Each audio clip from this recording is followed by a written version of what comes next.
से चाइना के एक बैलेंसिंग पार्टनर के तौर पर भारत को देखता है और स्ट्रैटेजिक पार्टनर के तौर पर भी भारत को अहमियत ज़रूर जर्मनी ने दी है। और ये तस्वीरें बताती हैं कि किस तरह से दोनों देश और मजबूत तरीके से एक दूसरे के और करीब आना चाहते हैं और वैश्विक मुद्दों पर एक सहमति, एक साझी सहमति प्रदर्शित करने का एक साझा प्रयास।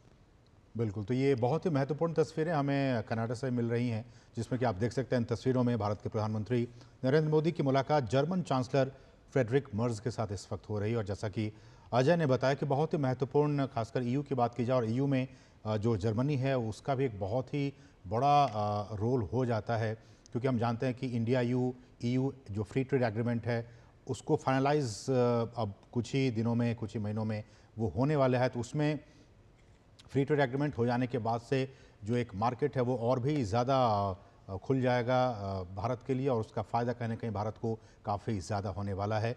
ऐसे में डॉक्टर संदीप त्रिपाठी, मैं आपके पास आना चाहूँगा और इन तस्वीरों पे आपकी प्रतिक्रिया चाहूँगा कि जब जर्मन चांसलर से पीएम मोदी की मुलाकात हो रही है, आने वाले दिनों में ईयू एफटीए एक पॉइंट, दूसरा भारत और जर्मनी के जो बायलैटरल रिलेशंस हैं वो, इन तमाम चीज़ों को मद्देनज़र रखते हुए ये मुलाकात कितनी महत्वपूर्ण हो जाती है?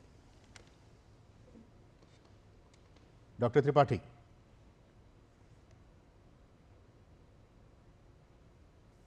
डॉक्टर त्रिपाठी, आप हमारे साथ बने हुए हैं? जी जी, मेरी आवाज आ रही? जी जी।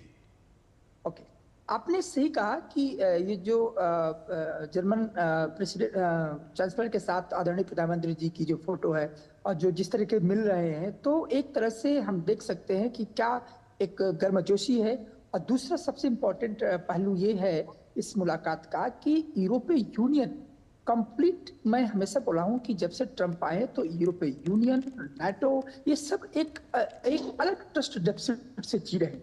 और जिस प्रकार से रशिया को जब सैंक्शन लगा था तो रशिया ने कहा मैं एशिया की तरफ देखूंगा, और एशिया में किसको देखूंगा? भारत को।